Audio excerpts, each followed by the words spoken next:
Welcome back, Oklahomies. My name's Julia, and my husband John and I have been renovating our 1916 Oklahoma City home. And we're currently renovating our master bath. We have been hard at work jacking up our house to get everything level for the renovation.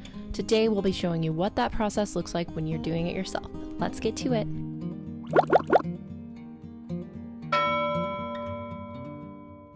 Welcome back, Oklahomies. We are currently renovating our master bathroom. We've gutted it all. There have been so many surprises along the way, like finding a window in our wall. But currently we've been working hard at jacking up the house so that we can make this bathroom level. From there, we can work on restructuring the walls. We're gonna put in a rectangular window above the shower there so that we can have some light in here. Then we can make sure the tiling, everything is nice and level.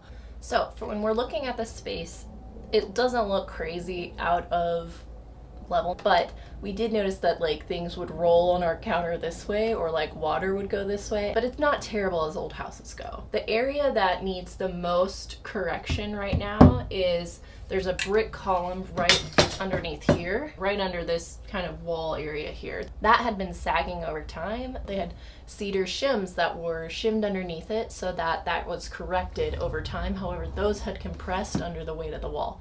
Makes sense, a house is heavy.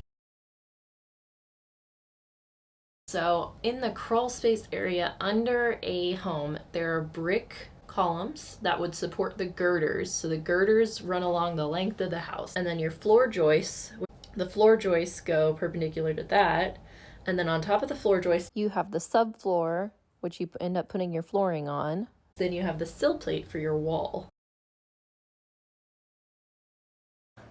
What we're thinking we need to do is go ahead and jack up the girder, and then from there we can put more shims underneath that, and that honestly should fix the levelness of the bathroom and like the part of the bedroom that I checked as well. And so if we jack up this side and this side of the column, we should be able to get it more level again by adding those shims. We have two jacks that are about the 19 inches. John's jacks that he got actually will probably work fine, because in my head I didn't realize that to jack up a house you jack up the girder and not the floor joists. And we have two of those, so we're gonna do it on both sides.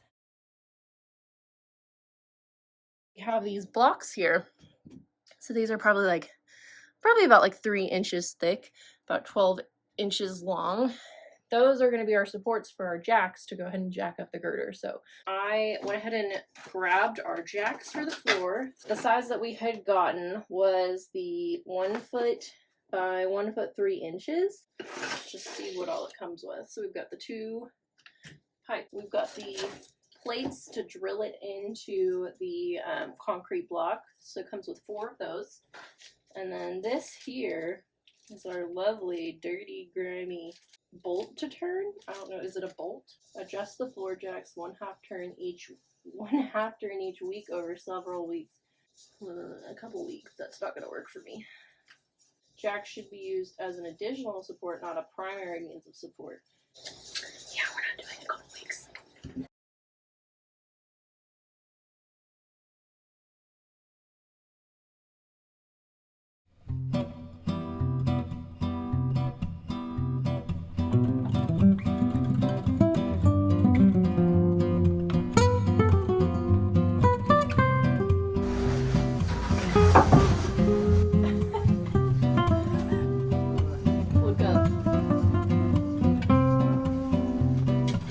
Ellie, come on. Ellie, come on out.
what we're gonna look at is how level the floor is right now after the jacking up that we've done. So let's check that out real quick.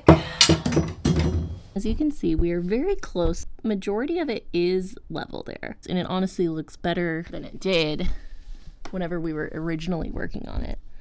For me to try to figure out how much more we need to go, I was kind of checking on this. This is about 1/2 inch right there. Ooh. So that actually is almost too much now. Ooh, so we don't have that much to go now. What else could I use? I'm gonna put this on this cord here. Putting it on that cord there gets us into that level range. That's actually good news for us because that's less what we have to jack up the house. So that means that the shims that we put in so far are supporting the weight, and they are actually keeping it up at a level that's higher than what it was before.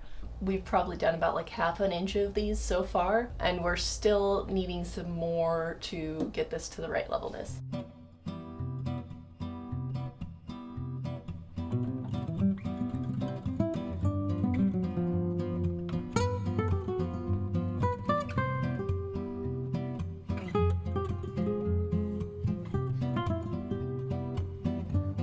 This video is months since my last one. With the holidays and working full-time, it's been very difficult to find the time to devote to a big renovation like this. One of my issues I face in this renovation is going into analysis paralysis. With one problem, it always seems like there are multiple steps needed before that to fix the main problem. This has been disheartening at times, so I'm very thankful for my dad coming over to help me get a jump start on the renovation again. Sometimes you need to just do the things you can and slowly work through the other problems. As you can see, there's a decent difference from the last time I showed you the bathroom. We now have no subfloor. I came to a point where I needed to be not so concerned about filming every little thing in order to make good progress on the bathroom. Though I love the journey of filming, this sometimes halts my progress as I get too concerned with getting everything or making sure all the angles are perfect. To get to this point, we cut through the majority of the subfloor since it was in pretty bad condition already, and also removed the rotted, mostly cut out floor joists. We will need to replace those eventually, but for now, we're leaving it as it is until we can jack up the sill plates of the surrounding walls.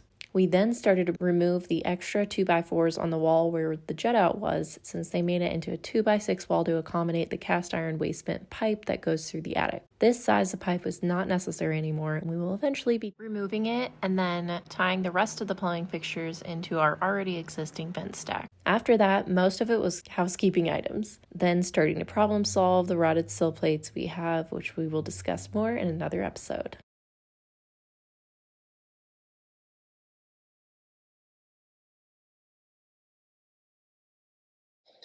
So Oklahomies, there has been a lot of progress. We did get it to level, which is great. So now we just have a giant hole in our bathroom, which is crazy.